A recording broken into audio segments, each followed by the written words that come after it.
Marlon, thank you so much for making time to speak with me. I have to say right off the top, I know you've had a very busy time because you're traveling, you're doing comedy shows. In fact, one of the reasons why we're speaking is because you're going to be coming into the Niagara era for the area for the Fallsview show. What is this show going to be like, sir?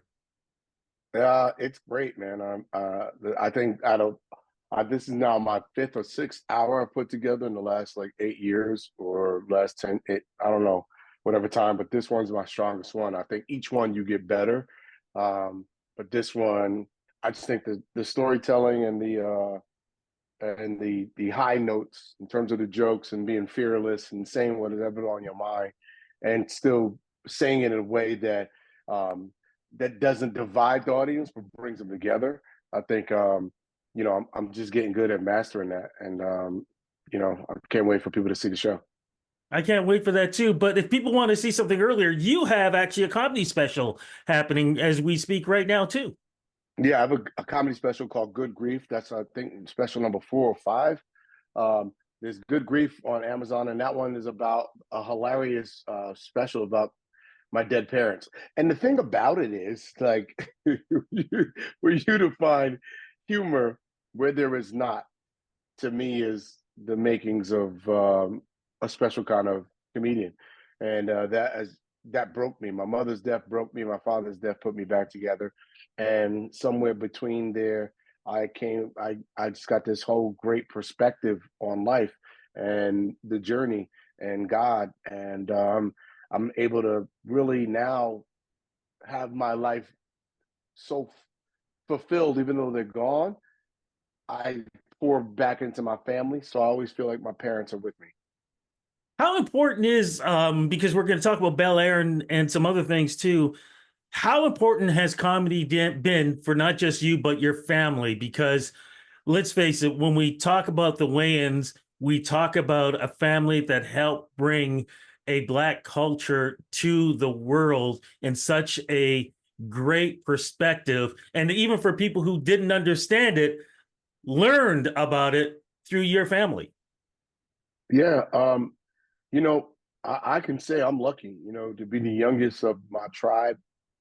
My brothers, set the world on fire, and I was able to just kind of um, create my own little path and join the brood. And it's a gift from God that from our family to every family, because we always want to spread happiness and joy and cheer and laughter, because those things I think are important.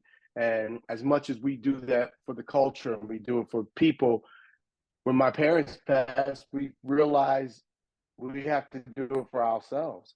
You know, um, the comedy for me has been like cathartic. It's been healing. It's been about digging through the pain and finding the joy, and then reflecting that joy onto the audience and having those laughs, you know, um, reflected back onto you. And it's been a very, I'm grateful to God for this journey that He put me on, because I don't know how else I would have got through.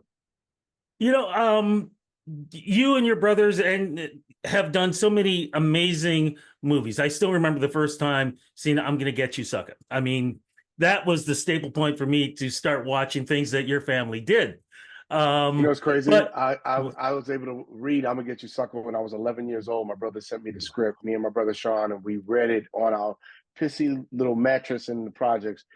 And we was laughing so loud, and we just couldn't believe. We had to look back at the cover and see it was written by Keenan and Ivory Wayans. And for the life of me, my 11-year-old self couldn't believe my brother wrote that funny ass script. And from that day on, I wanted to be a writer. and of course, everybody talks about In Living Color, but lately I've been seeing on social media a lot of people talking the impact of white chicks. Why do you think that Yep. film had such an impact on culture? I think it was the last time we all laughed at ourselves. I think it's the last time that we all shared in a really good laugh, because that was Wayne's is we're equal opportunity offenders. Everybody gets it. And it's even, and it's done with love. And they've been trying to cancel us for white chicks for the longest time. But you know, flattery, mockery is the greatest form of flattery. The reason why you can't, so the people that you're making fun of, those people should laugh the loudest. And that's a good joke. The reason why they can't cancel white chicks is because you know who loves white chicks the most? White chicks. So therefore, it doesn't matter what they say on X. It don't matter what they say here and there in the cancel culture. You can't cancel it because we did it the right way. And honestly, I think what's missing in society, we have a very, you know, it's not fun no more out there. It's very toxic. I think comedies need to come back in a big way. And I think we need to teach people to relearn how to laugh at themselves and each other again. People It's know not you that deep. as Just laugh. absolutely. People know you and your family for the comedy. The dramatic side, people love to see how you take these roles, especially with the role that you took on Bel Air, especially what we knew from the original series, you playing the father now. What was that like to take on that role and take on such a serious role? Because it was somebody who we all did not like at all. Well, I think I like those kind of roles.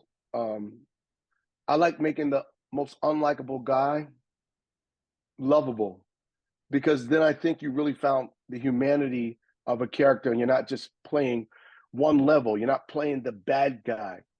Every bad guy was once a hurt boy.